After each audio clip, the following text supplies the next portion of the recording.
لبيك اللهم لبيك لبيك لا شريك لك لبيك إن الحمد والنعمة. نماز کے نام کا سورہ نہیں. روزہ اتنی اہمیت رکھتا ہے مگر روزے کے نام کا سورہ نہیں ہے. مگر سورہ حج باقاعدہ حج کے نام کا سورہ ہے. حج 3 طریقے کے ہوتے ہیں جی. پہلا ہے حج تمتع، دوسرا حج قران اور تیسرا حج افراد. احرام کا مطلب ہے کچھ چیزوں کو اپنے اوپر حرام قرار دینا، اور پھر یہ قربانی خدا کی راہ میں امام حسین نے پیش کر کے اس قربانی کو پورا کر دیا، اور یہ ثابت کر دیا کہ جب اللہ جس قربانی کا حکم دیتا ہے ہم ہر طرح کی قربانی دینے کے لیے تیار. اللہ اکبر ولا الہ الا اللہ واللہ اکبر وللہ الحمد. بسم اللہ الرحمن الرحیم. تمام تعریفیں اس خدائے بزرگوار کے لیے جو بڑا ہی مہربان اور رحم کرنے والا ہے.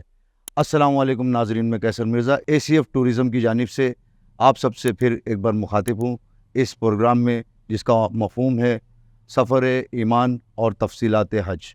انشاءاللہ ہمارے ساتھ اس سفر میں رہنمائی کریں گے حجت الاسلام والمسلمین عالی جناب کمیل اصغر زیدی صاحب جو پیش نماز جمعہ پونہ میں ہے. آغا السلام علیکم. علیکم السلام ورحمۃ اللہ وبرکاتہ. آغا کیسے مزاج ہے آپ کا؟ شکر خدا، پروردگار کا احسان ہے. آپ کیسے مزاج ہیں؟ آغا پروردگار کا شکر ہے. ہمارا جو حج کا سفر ہے آپ کی رہنمائی کے ساتھ گزرے گا. انشاءاللہ حاجیوں کو بھی کوئی پریشانی نہیں ہوگی، کیونکہ آپ کا جو تجربات ہے حاجیوں کو لے کے، کئی بار آپ نے حج کا سفر کیا ہے، حاجیوں کے درمیان رہیں. آغا آپ سے اسی حج کے سلسلے میں کچھ سوالات ہیں جو ہم اس پروگرام میں کریں گے. اگر یہ حج کا جو اتنا اہمیت ہے، یہ اسلام میں اس کی اہمیت اتنی کیوں دی گئی؟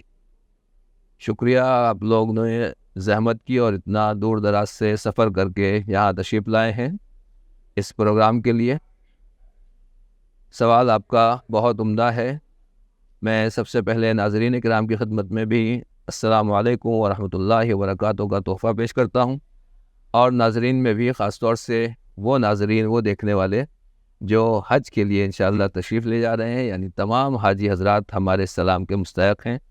اور میں پہلے مبارکباد دینا چاہتا ہوں اپنے تازہ حاجیوں کو جو اس سفر حج اور حج بیت اللہ کے لیے تیاری کر رہے ہیں اور نیت کر چکے ہیں، اور انشاءاللہ یہ سفر ان کے لیے مبارک ہوگا، بابرکت ہوگا، اور یہ اللہ کی طرف سے، پروردگار کی طرف سے ان کا انتخاب ہے، خدا کی عطا ہے. اس کے لیے بھی ہمیں شکر خدا ادا کرنا چاہیے. مختصر سوال جو آپ نے کیا ہے کہ اسلام میں حج کی کیا اہمیت ہے، اس کے لیے میں اتنا عرض کروں گا کہ اسلام میں 2 طریقے کی عبادتیں ہوتی ہیں. کچھ وہ عبادت ہیں جس میں ہمیں کچھ کرنا ہے، کچھ پڑھنا ہے، جیسے نماز ہے جی. اور کچھ عبادتیں وہ ہوتی ہیں کہ جس میں ہمیں مال خرچ کرنا ہوتا ہے، اس میں کچھ پڑھنا نہیں ہوتا، جیسے خمس ہے، زکوٰۃ ہے، فطرہ ہے. اس میں آدمی کچھ پڑھتا نہیں ہے، صرف مال دے دیتا ہے، تو یہ عبادت واجب ادا ہو جاتا ہے. جی. ان عبادتوں کی اپنی جگہ اہمیت ہے، اس عبادت کی بھی اپنی جگہ اہمیت ہے، مگر صرف ایک حج ایسی عبادت ہے جی. کہ جس میں انسان کو پڑھنا بھی ہے، کچھ زبان سے بولنا بھی ہے، اور دوسرے مال بھی خرچ کرنا ہے. یعنی عبادتوں کا جو مجموعہ ہے اور جو نچوڑ ہے اور جو خوبصورتی ہے وہ اللہ نے اس حج میں ایک جگہ جمع کر دی ہے. ایک اور بات میں آپ کی خدمت میں عرض کروں کہ واقعاً جتنے بھی فروع دین ہے، نماز، روزہ، حج، زکوٰۃ وغیرہ، اس میں اگر آپ دیکھیں تو شروع سے لے کر آخر تک کسی بھی فروع دین میں سے اللہ نے قرآن مجید میں جو سورے رکھے ہیں کسی کے نام کا سورہ نہیں ہے. نماز کے نام کا سورہ نہیں. روزہ اتنی اہمیت رکھتا ہے مگر روزے کے نام کا سورہ نہیں ہے. مگر سورہ حج باقاعدہ حج کے نام کا سورہ ہے. تو خود اس سے بھی حج کی اہمیت کا اندازہ ہوتا ہے کہ پروردگار عالم نے خاص طور سے اسپیشل طریقے سے اس عبادت اور بندگی کے لیے سورہ اتارا ہے. یعنی گویا میں اور بات کہوں، باقی تو تفصیلی جواب ہے، لیکن مختصر یہ کہوں کہ جو بھی ہم عبادت کرتے ہیں وہ زیادہ سے زیادہ اپنے گھر میں کرتے ہیں، یا مسجد میں چلے جائیں گے، جامع مسجد میں چلے جائیں گے. عید بقرعید کی نماز ہے تو ہم عیدگاہ میں یا جامع مسجد میں چلے جائیں گے اور وہاں عید بقرعید کی نماز ادا کر لیتے ہیں. لیکن حج وہ عبادت ہے کہ جو اپنے گھر میں نہیں ہوتی ہے، عیدگاہ میں نہیں ہوتی ہے. اپنے ملک میں بھی آپ کہیں ایک جگہ اجتماع کر کے حج کرنا چاہے نہیں ہو سکتے. تمام دنیا کے مسلمانوں کو اللہ کے گھر پہ جانا ہے اور وہاں حج کرنا ہے۔ تو اس طریقے سے یہ ایک ایسی عبادت ہے، اس میں تقریباً اللہ نے ہر طرح کی خوبصورتیوں کو، ہر طرح کی عبادتوں کو سمیٹ دیا ہے۔ یوں کہہ سکتے ہیں کہ تمام عبادتوں اور بندگی کے نچوڑ اور کلائمیکس کا نام حج ہے۔ جی آقا، آپ نے مطمئن بخش ہمیں جواب دیا، اور آپ جو فرما رہے تھے جواب میں کہ تمام عبادتوں کا نچوڑ حج۔ آقا، آپ یہ حج جو ہے اسلام میں کس طریقے سے مطلب واجب قرار دیا، یہ اس کا سلسلہ کب سے شروع ہوا، یہ آپ ہمیں اگر اس بات پہ روشنی ڈالیں تو ہمارے حاجیوں کو بھی کافی راحت بخش جواب مل جائے گا آپ سے۔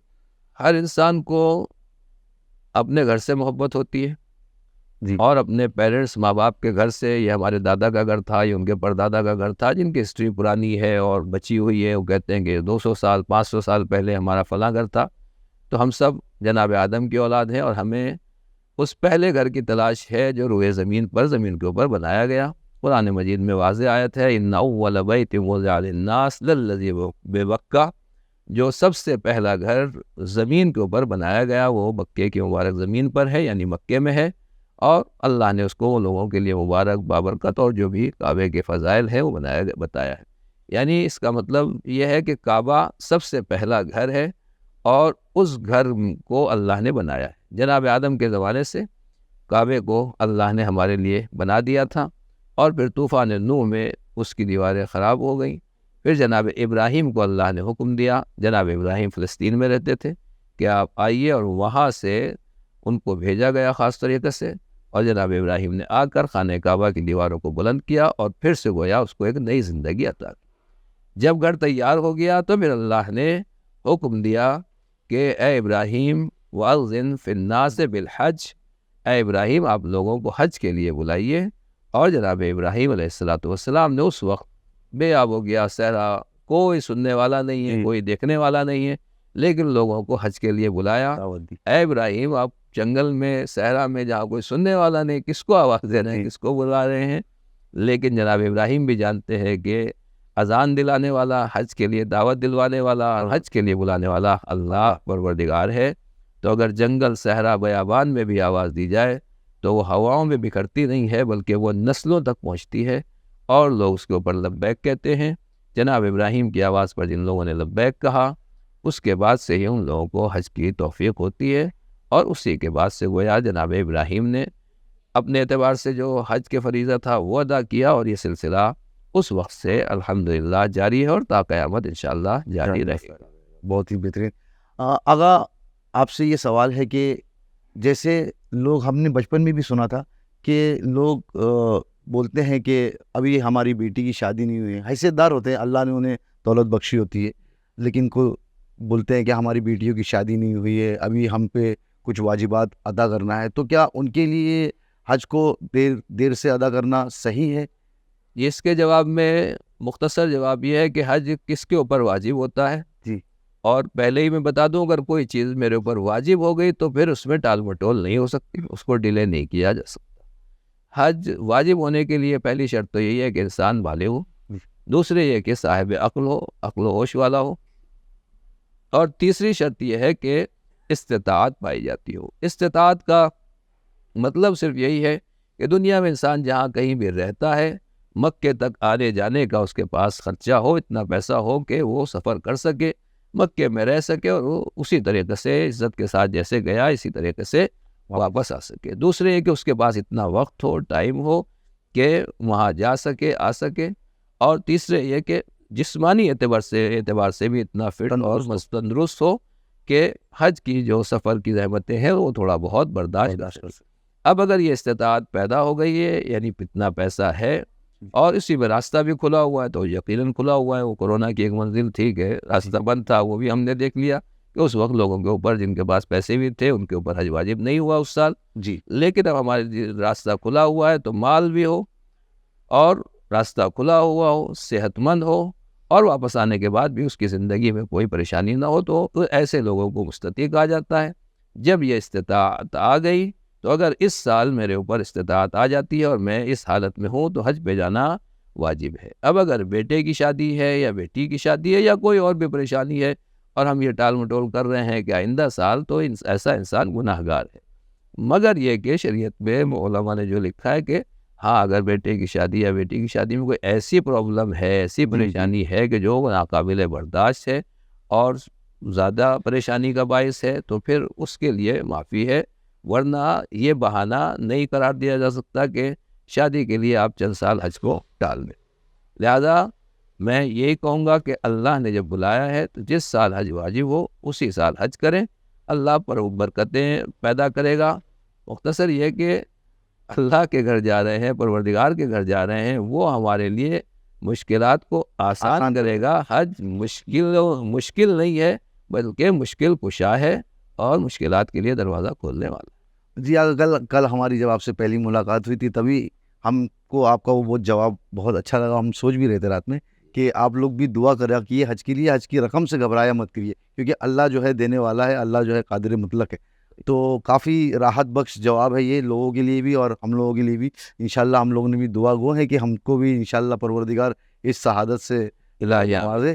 آغا اس میں کچھ اگلے سوال ہیں ہمارے جو احکامات کے ذریعے سے حج کے، کہ آغا جب حج کرنے جب انسان جاتا ہے تو اسے کہاں سے احرام پہننا ہوتا ہے اور کہاں پر احرام اتارنا ہوتا ہے، اور جب وہ طواف کعبہ کر رہا ہوتا ہے تو کیا وہ کہاں سے طواف شروع کرے گا؟ کہ مقامی عام طور سے ہم لوگ جب عمرہ کرنے جاتے ہیں، اللہ نے سعادت بخشی ہے، ہم کئی بار عمرہ کرنے گئے، لیکن حج اور عمرے میں جو ہے کافی فرق ہے۔ حج کا نام ہی ایک اتنا بڑا نام ہے کہ جس سے گھبراہٹ ہوتی ہے، اللہ جو ہے خیر انشاءاللہ آسان کرے۔ آگا جو مقام ابراہیم کے اندر سے جو طواف ہے، کیونکہ حج کے دوران ممکن نہیں ہوتا ہے، شاید کوئی حاجی جو ہے مقام ابراہیم کے باہر سے طواف کرنے لگے، تو کیا اس صورت میں حاجی کا حج قبول ہوگا یا کفارہ تو نہیں اس کے اوپر کچھ ہوگا؟ میں تھوڑا آپ کا سوال کا جواب تھوڑا پہلے سے دینا چاہتا ہوں۔ پہلی بات تو یہی ہے کہ جیسے ہی حج کا نام آتا ہے، جیسے آپ نے شروع میں کہا، تو لوگ گھبرا جاتے ہیں، کون جائے گا، کیسے جائے گا، وہاں 20-30 لاکھ لوگ ماشاءاللہ سے جمع ہیں اور سب لوگ ایک جگہ پر رہتے ہیں۔ آج کل کے اعتبار سے اتنی گرمی بھی ہے، موسم بھی ہے، تو اصل بات یہی ہے کہ جو حج ہے وہ اللہ کے گھر پر جانا ہے، خدا رحمان الرحیم ہے۔ بے شک میں اور آپ بھی اگر کسی کو دعوت دیتے ہیں تو جیسا مہمان ہوتا ہے اس کے اعتبار سے ہم انتظام کرتے ہیں، اور اسی کے اعتبار سے اس کے لیے جو کچھ بھی مہمانداری ہو سکتی ہے، تواضع مہمان نوازی ہو سکتی ہے، سامنے والے کی خدمت گزاری ہو سکتی ہے، ہم ہر طرح کی فیسلٹی اور ہر طرح کی سہولت اپنے مہمان کے لیے مہیا کرنے کی کوشش کرتے ہیں۔ جب اللہ رب العزت نے اپنے بندوں کو بلایا ہے تو پروردگار رحمان اور رحیم ہے، تو جب اس کے گھر میں جائیں گے تو پھر گھبرانے کی ضرورت نہیں ہے۔ بالکل اس نے ہر ایک کے لیے راستے فراہم کیے ہیں اور ہر ایک کو دعوت دی ہے۔ جناب ابراہیم کے زمانے سے آج تک لوگ حج کر کے حج کے لیے جاتے رہے ہیں اور واپس آتے رہے ہیں، اور اللہ کے گھر سے خوش خوش آتے ہیں، چاہے وہ مرد ہو یا عورت ہوں، بچے ہوں، بوڑھے ہوں، کمزور ہوں۔ تو اس کا مطلب یہی ہے کہ حج سے گھبرانا نہیں چاہیے۔ ہاں دیکھیے، کوئی مقصد حاصل کرنے کے لیے اور کوئی بڑا مقام حاصل کرنے کے لیے کچھ نہ کچھ زحمت اٹھانا پڑتی ہے، قربانی دینا پڑتی ہے۔ بچے کو کمپٹیشن میں، اسکول میں ٹاپ کرنا ہے تو راتوں کو جاگنا پڑے گا، پڑھائی کرنا پڑے گی، تھوڑا آرام چھوڑنا پڑے گا، تو اتنی محنت مشقت حج میں بھی ہے، لیکن ایسا نہیں ہے کہ وہ قابل برداشت نہ ہو، اور ہر سال لاکھوں حاجی جاتے ہیں، جو اس بات کا ثبوت ہے کہ اللہ کے گھر انشاءاللہ آسانی، اور جو جاتا ہے وہ اس سے خوشحال ہوتا ہے۔ اب آپ کا جو سوال ہے، اس سوال کی شروعات ہم یہاں سے کرتے ہیں کہ حج کہتے کسے؟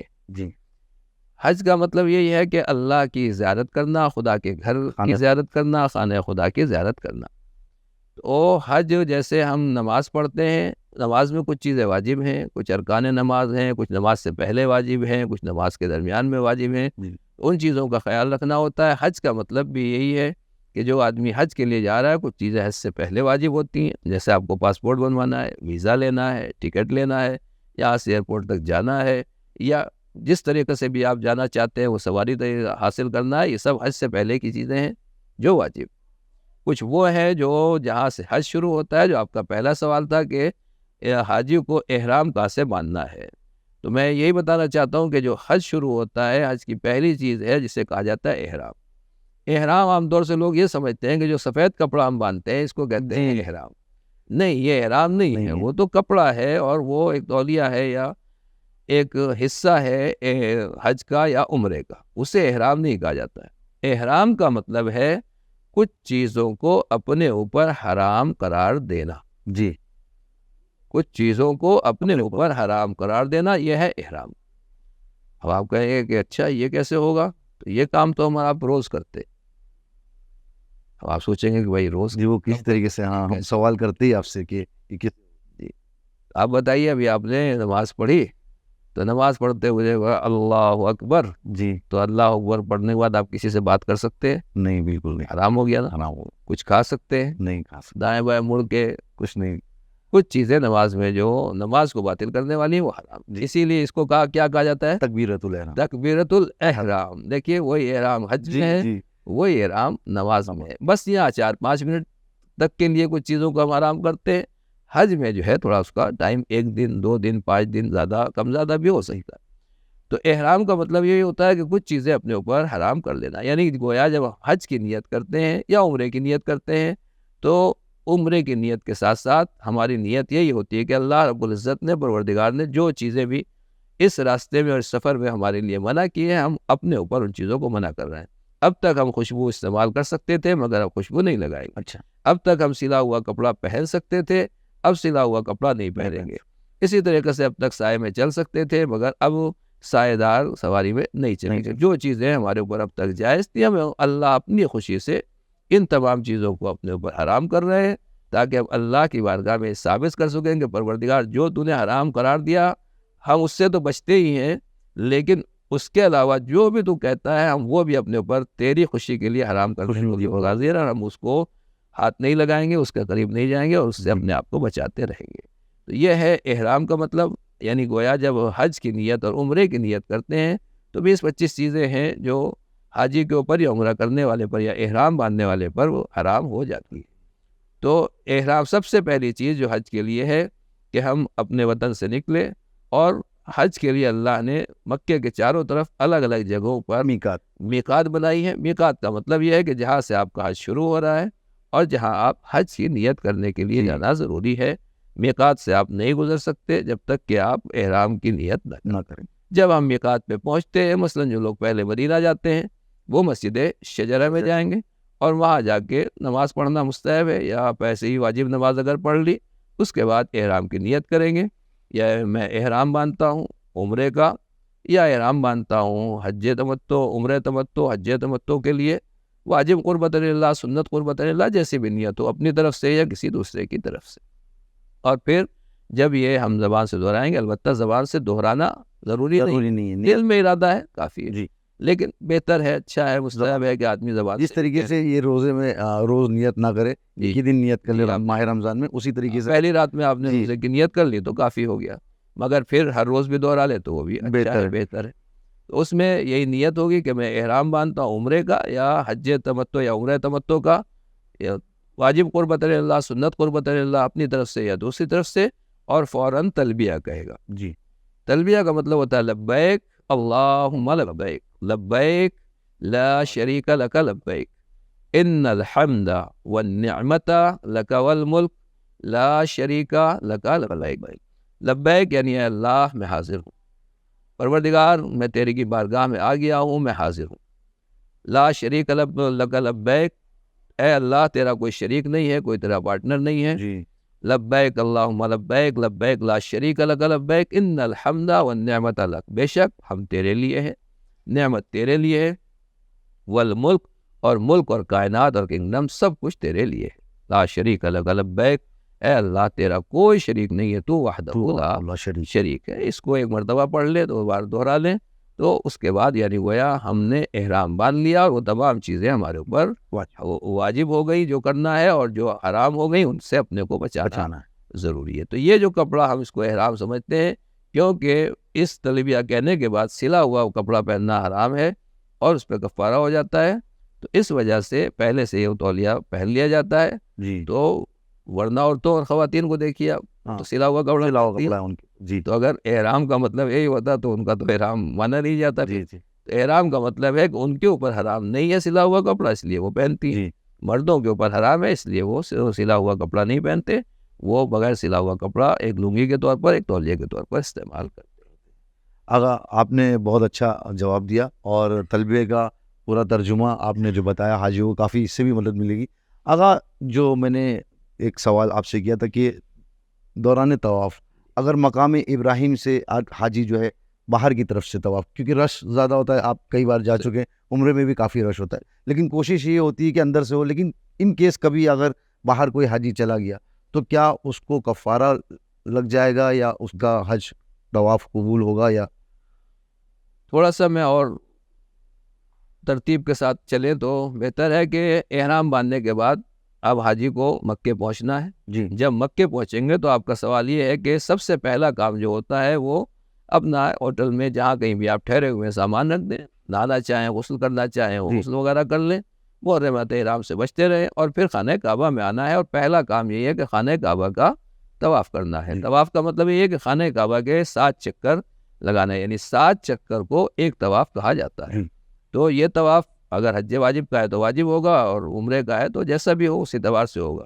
تو جب ہم طواف کرتے ہیں تو مشہور یہی ہے اور عام طور سے تاکید یہ کی جاتی ہے کہ خانہ کعبہ اور مقام ابراہیم ان دونوں کے درمیان میں جو جگہ ہے، جب آپ طواف کریں تو آپ کا مقام ابراہیم اور خانہ کعبہ کے درمیان سے آپ طواف وہیں سے شروع ہوگا، خانہ کعبہ کی حجر اسود سے، مقام حجر اسود سے شروع ہوتا ہے، یعنی جہاں پر مقام ابراہیم کے سامنے بالکل کعبے کا دروازہ، جی، اور جہاں کعبے کا دروازہ ہے اس سے برابر میں جو کونا ہے گوشہ ہے اس میں حجر اسود لگا ہوا ہے.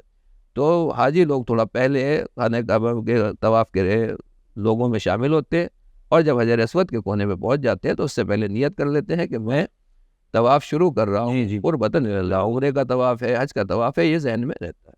اور جب حجر اسود کے سامنے سے گزر رہا ہے تو گویا آپ کا طواف شروع ہو گیا. پہلے اس کے سامنے لائن بنی ہوئی تھی، جو اس وقت گئے تھے تو وہ لائن ڈھونڈتے رہتے ہیں، لیکن اب وہ لائن نہیں ہے، خالی آپ کو دیکھنا ہے اور سامنے گرین لائٹ ہے، گرین کلر کی، اس کی طرف نظر رکھیں. اور اگر نظر نہیں بھی رکھی ہے تو آپ پہلے سے کیونکہ داخل ہو چکے ہیں، آپ خالی نیت کر کے چلتے چلے جائیں تو آپ کا طواف وہاں سے شروع ہو جائے گا. اور پھر 7ویں چکر میں بھی جب اس جگہ پہنچیں گے تو وہاں یہ نیت رکھیں کہ جب میں حجر اسود پر پہنچوں گا تو میرا گویا طواف مکمل تو یہ 7 چکر مکمل ہو جائیں گے. اب جو جوان ہیں، مضبوط ہیں، اور حجر اسود جو خانہ کعبہ اور مقام ابراہیم کے درمیان میں سے طواف کر سکتے ہیں تو وہاں سے طواف کریں. لیکن جو لوگ مجبور ہیں، پریشان ہیں، اور واقعاً کبھی کبھی رش اتنا ہوتا ہے کہ ممکن نہیں ہوتا، اور کچھ لوگ مریض ہیں، جی، بلڈ پریشر کے مریض ہیں، اور طرح طرح کے بیمار ہیں، تو یا ویل چیئر والے ہیں، تو ایسے لوگوں کے لیے تو یقیناً ممکن نہیں ہے. تو ایسے جگہ کے اوپر مراجعین علماء نے اجازت دی ہے کہ آپ مقام ابراہیم کے بعد اپنا طواف پورا کر سکتے ہیں. اور اس کے مسائل دقیق ہیں، ہر ایک کے الگ الگ کنڈیشن ہے، تو جو جیسا حاجی ہے وہ اپنے مسائل پوچھے گا تو انشاءاللہ اس کے جواب بھی علماء حضرات سے معلوم کیے جا سکتے ہیں. جی، اگر حج میں عمرہ پہلے ہے، بعد میں حج کا طواف، جی، تو اس عمرے کی نیت، جیسے ہم لوگ جب جاتے ہیں عمرہ کرنے کے لیے تو عمرہ مفردہ کی نیت کرتے ہیں، تو یہ جو عمرہ ہوتا ہے حج سے پہلے اس کی نیت کیا ہوتی ہے، وہ بھی ہمارے حاجیوں کو بتا دے تو. دیکھیے، حج 3 طریقے کے ہوتے ہیں. جی، پہلا ہے حج تمتع، دوسرا حج قران، اور تیسرا حج افراد. اللہ نے یہ قانون رکھا ہے. کچھ لوگ ہیں لوکل کہ جو باہر سے آنے والوں کی وہ خدمت کر رہے ہیں، جو مکے میں رہتے ہیں، اور مکے کے تو تقریباً 88 کلومیٹر، 88 کلومیٹر یا 90 کلومیٹر خانہ کعبہ اور مکے کے سرکل میں اگر آپ بنائیں گے تو جو اس کے دائرے کے اندر آتے ہیں ان کے اوپر حج افراد یا حج قران واجب ہوتا ہے. اچھا، وہاں کے رہنے والوں کو. جی جی جی. اور جو لوگ اس 90 کلومیٹر کے سرکل سے باہر آ رہے ہیں ان کے اوپر حج تمتع واجب ہوتا ہے. اب ان دونوں میں فرق یہی ہے، جو ظاہری اور تھوڑا سا فرق ہے، کہ حج تمتع میں پہلے عمرہ تمتع ہوتا ہے، جی، اور پھر احرام کھل جاتا ہے. اچھا، اور پھر جب 9 ذی الحجہ یا 8 ذی الحجہ آئے گی پھر سے احرام مکے سے باندھیں گے، اچھا، اور وہ حج کا احرام باندھا جائے گا، اور پھر حج کے ارکان انجام دیے جائیں گے. لیکن جو لوکل ہے وہ کیونکہ لوگوں کی خدمت کر رہا ہے، گویا اللہ نے یہ رکھا کہ یہ لوگ پہلے حج کر لیتے ہیں. اچھا، ان کا حج پہلے ہو گیا. اچھا، اب جب باہر والے مہمان چلے گئے، اب یہ فری ہو گئے تو یہ بعد میں عمرہ کر لیتے. اچھا، تو دونوں ہے، حج سے پہلے بھی عمرہ ہے، تمتع والوں کے لیے پہلے عمرہ ہے، اور جو دوسرے ان کے لیے بعد میں عمرہ ہے. تو اب جو آدمی حج تمتع، ہم اور آپ جو بھی دنیا سے باہر سے آتے ہیں حج تمتع کا جو کے لیے آئیں گے تو وہ جب میقات پر پہنچیں گے تو پہلے وہ عمرے کا احرام باندھیں گے. نیت یہی کریں گے کہ میں احرام باندھتا ہوں عمرہ تمتع کا، حج تمتع حجۃ الاسلام میں واجب قربت اللہ یا سنت قربت اللہ اپنی طرف سے یا دوسرے کی طرف سے جیسا بھی حج ہے. تو پہلے عمرے کا احرام عمرہ تمتع کا احرام باندھیں گے. پھر یہ یہاں سے مکے جائیں گے. مکے میں عمرہ تمتع کیا ہے؟ خانہ کعبہ کا طواف کرنا. پھر طواف کرنے کے بعد خانہ کعبہ مقام ابراہیم کے اوپر 2 رکعت نماز طواف یہ واجب ہے. اور پھر صفا و مروہ کے درمیان میں اسی طریقے سے جیسے عمرہ مفردہ عمرہ میں اسی طریقے سے. اور پھر تقصیر کرنا، تھوڑے سے بال کاٹ لیں گے، ناخن کاٹ لیں گے اور ان کا احرام کھل جائے گا. اچھا یہ عمرہ مفردہ میں. اس کے بعد جو ہے طواف نساء بھی ہے لیکن یہاں عمرہ تمتع میں نہیں. اچھا میں یہی آپ سے سوال کرنے والا تھا کہ عمرہ مفردہ میں طواف النساء ہے اور عمرہ تمتع میں نہیں ہے. ہاں عمرہ تمتع میں اس لیے نہیں ہے کہ عمرہ تمتع کے بعد ابھی آدمی حرم سے نہیں نکلا، حج ہے باقی، ابھی حج باقی ہے. جب حج ہو جائے گا پھر حج کے طواف کے بعد پھر طواف النساء پر ہوتا ہے. اچھا یہ تو جب وہ ہوگا تو گویا اس کا پورا طواف یعنی پورا احرام کھلے گا اور جو چیزیں محرمات احرام ہیں وہ طواف نساء کرنے کے بعد وہ چیزیں ان کے لیے حلال ہو جائیں گی. اگر یہ جب ہمارا عمرہ تمتع ہو جائے گا اس کے بعد جب ہم حج کریں گے 7 چکر کرنے کے بعد تو اسی طریقے سے صفا اور مروہ پہ ہمیں جانا ہے جس طریقے سے ہم عام عمرے میں جاتے تھے کہ اس کی نیت الگ ہوتی ہے، طریقہ وہی ہوتا ہے؟ جی تقریباً اعمال وہی ہے. یعنی پہلے جب حج کرنے کے لیے آدمی جاتا ہے تو اب حج کا احرام باندھے گا مکے سے، یا جو لوگ مکے سے باہر مثلاً دوسرے محلوں میں آس پاس محلوں میں دور جگہ محلوں میں ان کے ہوٹلس وغیرہ ہیں وہاں پر رہتے ہیں، عزیزیہ وغیرہ جو تھوڑا دور ہے اپنے یہاں کے لوگ زیادہ ادھر رہتے ہیں، تو جو جتنا بھی دور ہے اپنے وہاں سے بھی وہ لوگ احرام باندھ سکتے ہیں. تو حج کا احرام باندھنے کے بعد پھر 9 تاریخ کو اس سے پہلے میدان عرفات پھر عرفات میں زور سے لے کر مغرب تک رہنا واجب. پھر عرفات سے شام کو مزدلفہ کی طرف مشر کی طرف کوچ کرتے ہیں. جس وقت بھی آپ مشر مزدلفہ میں پہنچ جائیں، کچھ لوگ جلدی پہنچ جاتے ہیں اور کچھ بالکل دیر سے پہنچتے ہیں. وہاں صرف اذان صبح سے لے کر سورج نکلنے تک اتنا دیر آپ کو رہنا ہے مشعر الحرام. اچھا پھر اس کے بعد 10 تاریخ کی صبح آ گئی تو پھر یہ لوگ قافلہ پورا سب کے سب حاجی جو ہے مینا کی طرف چل لیتے. اچھا. اور سورج نکلنے سے پہلے تک یہ مشر میں رہتے ہیں. جب سورج نکل جاتا ہے پھر مینا میں داخل ہوتے ہیں اور وہاں بڑے شیطان کو کنکری مارنا ہے. بڑے شیطان کو کنکری مارنے کے بعد قربانی کرنا ہے اور قربانی کرنے کے بعد حلق کرنا ہے. یہ ہیں حج کے اعمال. اب جو لوگ قربانی کر لیتے ہیں اگر ان کو قربانی جلدی سے میسر ہو جاتی ہے تو اسی وقت اور اسی دن وہ مکے جا سکتے ہیں. خانہ کعبہ کا طواف کریں گے جیسے عمرے میں طواف کیا تھا. پھر صفا و مروہ کے درمیان میں سعی کریں گے اور پھر صفا و مروہ کے درمیان میں طواف کے بعد نماز طواف نماز طواف کا حصہ ہے. تو نماز یعنی یہ طواف زیارت کہلاتا ہے. پھر نماز طواف پڑھ لی اور پھر صفا و مروہ کے درمیان میں سعی کر لی. اب پھر آ کے یہ طواف نساء کر لیں. تو ان کے لیے تمام چیزیں جو ہیں وہ حلال ہو جائیں گی.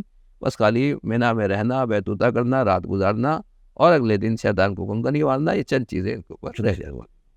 اگر جب ہم صفا اور مروہ پہ جائیں گے تو کیا ضروری ہے کہ وہ پہاڑ پہ پیر رکھ کے جایا جائے یا کچھ جو حد بنی ہوئی ہے وہیں سے آپ گزر سکتے ہیں؟ صفا صحیح کا مطلب تو یہی ہے، صحیح کے احکام میں یہی ہے کہ صفا و مروہ کے درمیان میں بیچ میں آپ کو صحیح کرنا ہے. اس کے درمیان میں بس احتیاطاً جہاں تک تھوڑا سا ہے کہ آپ کو یقین ہو جائے کہ یہاں سے صفا شروع ہے وہاں تک آدمی چلے جائے گا. بالکل اوپر تک جانا نہیں ضروری ہے اور اس میں پریشانی بھی ہوتی ہے، زیادہ ہوتی ہے، رش زیادہ ہوتا ہے.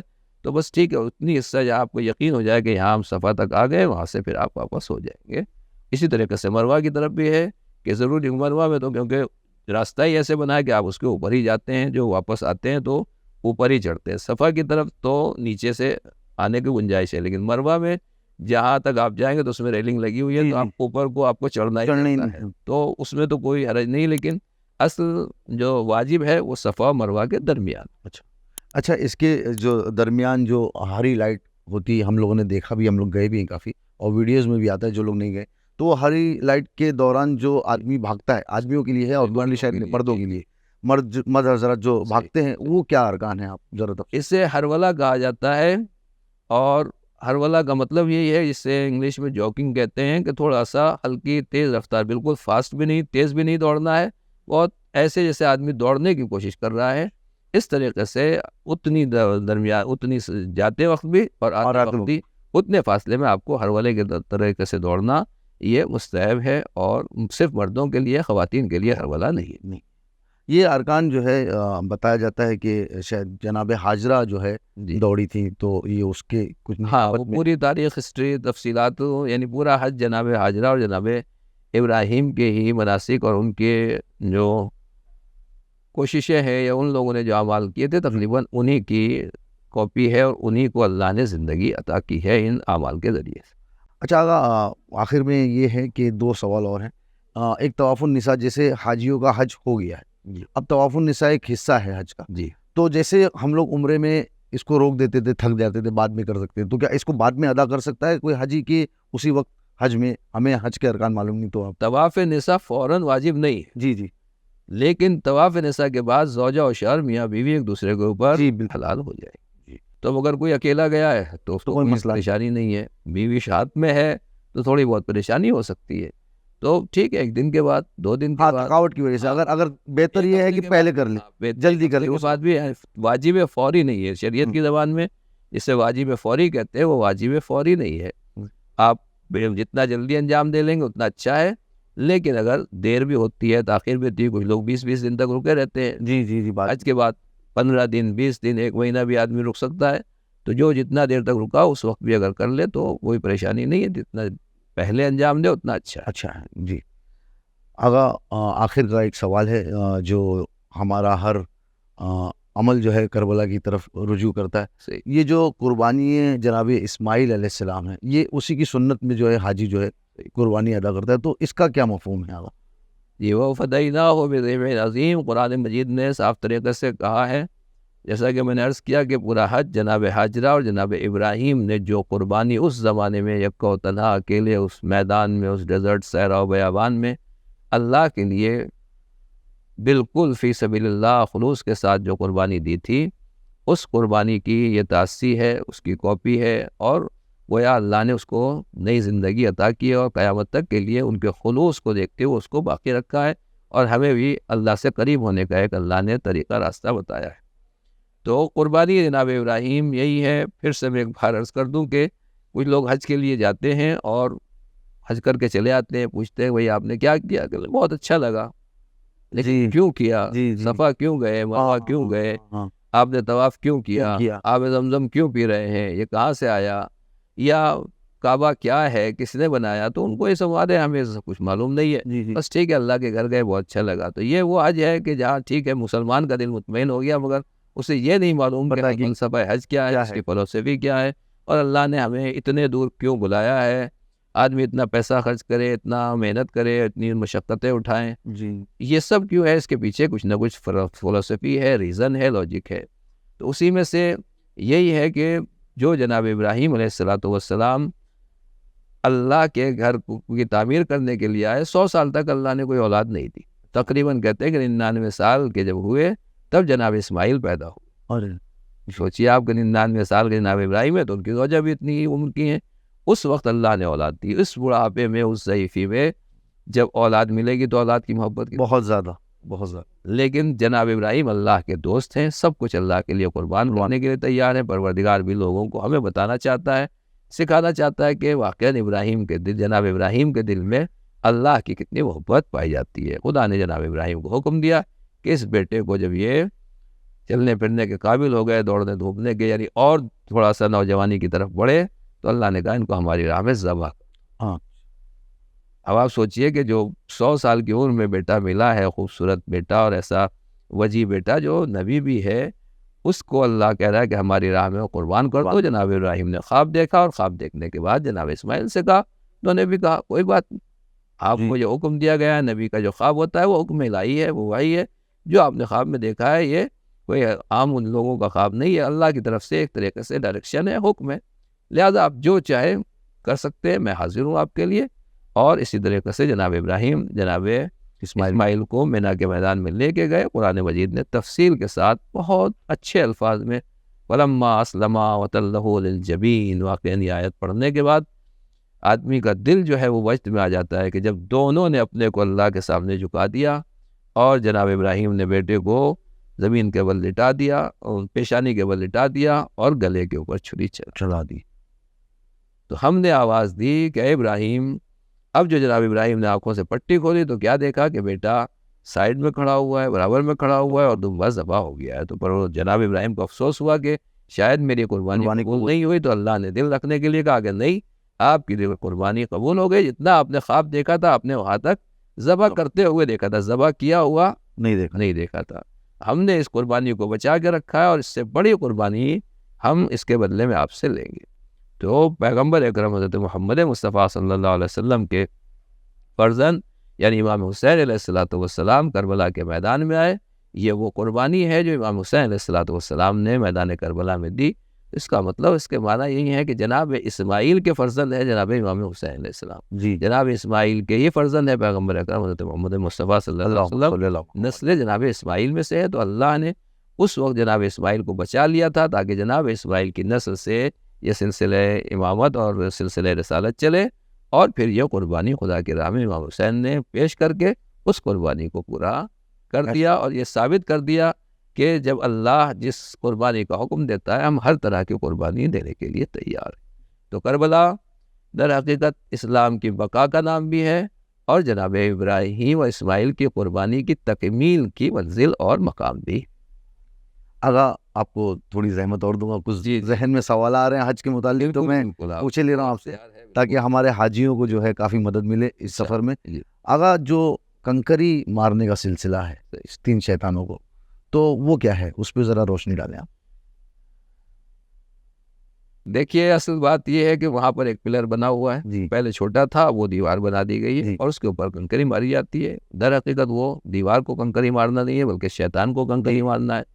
اور عام طور سے لوگ اس سے سوچتے ہیں کہ ہم دیوار کو کنکری مار دیا اور ہمارا کام ہو گیا. نہیں، جو ہمارے اندر کا شیطان ہے، ہمیں شیطان بہکاتا ہے، در حقیقت اس کو اپنے سے دور بھگانا ہے اور اس کو پتھر مارنا ہے کہ وہ ہمارے اوپر قابو نہ پا سکے. اصل فلسفہ ہے. اور بھی بہت سے مسائل رہ گئے ہیں. کاش موقع ہوتا تو تفصیل کے ساتھ، ڈیٹیل کے ساتھ ہم ایک ایک چیز کے اوپر بات کرتے اور انشاءاللہ آئندہ موقع ہوگا تو اس کو بھی پورا کیا جائے گا. لیکن جو تفسیر میں اور تاریخ میں بیان کیا جاتا ہے کہ جب جناب ابراہیم قربانی کے لیے جناب اسماعیل کو لے کر آئے تھے تو شیطان نے جناب ابراہیم سے کہا، رہے اس عمر میں یہ بچہ ملا ہے، خوبصورت بیٹا ہے، بڑھاپے میں تمہارا سہارا بنے گا اور آپ اس کو قربان کرنے کے لیے جا رہے ہیں. تو جناب ابراہیم نے اس کو بھگایا، دھتکارا، مگر نہیں گیا. تو آپ نے وہاں سے کنکریں اور پتھر اٹھا کر اس کی طرف مارے، کہا دفع ہو جا، بھاگ جا. 3 جگہ وہ آیا اور تینوں جگہ جناب ابراہیم نے یہ کام انجام دیا. تو ان کے عمل کی تاثیر اور اس کی ترجمانی کرنے کے لیے آج یہ عمل انجام دیتے ہیں، جو در حقیقت کنکر دیوار کو اور پتھر کو نہیں مارنا ہے شیطان، بلکہ شیطان کو، وہ شیطان جو ہمیں بہکاتا ہے اس سے اپنے آپ کو بچانا ہے کہ ہم نے اس کو پتھر مار دیا، اب وہ ہمارے قریب نہیں آئے گا، ہم اس کو اپنے قریب نہیں آنے دیں گے انشاءاللہ. آغا ایک آخری سوال بس، اس کے بعد آپ کی زحمت ہو. جب حاجی طواف کرتا ہے تو اس کا جو کندھا ہوتا ہے، سیدھا کندھا، یہ کعبے کی طرف ہی ہونا چاہیے؟ اگر کبھی رش کے کارن مڑ گیا یا کچھ ہوا تو اس پہ ذرا آپ روشنی ڈالیں. طواف کرنے کے لیے جیسا کہ میں نے عرض کیا تھا کہ حجر اسود سے طواف شروع ہوگا اور ہمارا لیفٹ کندھا، بایاں کندھا جو ہے وہ خانہ کعبہ کی طرف ہوگا اور پھر ہم اس طریقے سے طواف کریں گے. اور تو عام طور سے لوگ یہی سمجھتے ہیں کہ مکمل کندھا جو ہے وہ بالکل کعبے کی طرف لائن کھینچی رہے اور دائیں بائیں نہ ہو. دیکھیے یہ تو ممکن نہیں ہے آج کے زمانے میں، اس لیے کہ جو لوگ حج کے لیے یا عمرے کے لیے گئے ہیں اور جو خاص طور سے قریب سے طواف کرتے ہیں، کبھی کبھی ایسا رہتا ہے بہت رش آتا ہے اور اس طرح سے رہتا ہے کہ آدمی تھوڑا بہت گھوم جاتا ہے، تو اس میں کوئی حرج نہیں ہے. یا حتیٰ کہ کعبے کو گھومتے ہوئے بھی بعض علماء کہتے ہیں کہ اگر تھوڑا بہت آپ کا کندھا دائیں بائیں ہوتا ہے لیکن یہ کہا جائے کہ نہیں آپ باقاعدہ کعبے کا طواف اسی ڈائریکشن میں کر رہے ہیں تو آپ کا طواف صحیح ہے. البتہ جتنا کعبے کی طرف کندھا رہے گا اتنا زیادہ بہتر ہے. آغا ہم آپ کے بہت بہت شکر گزار ہیں کہ آپ نے ہمارے سوالوں کے مطمئن بخش جواب دیے اور انشاءاللہ اس دوران سفر آپ ہمارے قافلے کے ہمراہ بھی ہوں گے، ہمارے قافلے کی رہنمائی بھی کریں گے. حاجیوں سے بھی گزارش ہے کہ آغا کے لیے دعا کریں اور انشاءاللہ ہمارے سفر میں آغا آپ کے ساتھ ہوں گے. یہ تھوڑی سی گفتگو میں آغا نے اتنے مطمئن وقت جواب دیے، انشاءاللہ وہاں خود آغا آپ کے ساتھ ہوں گے اور پریکٹیکلی آپ کی کلاسیں بھی جو آپ لوگ وہاں پر ہوں گے تو آپ کے درس بھی ہوں گے انشاءاللہ.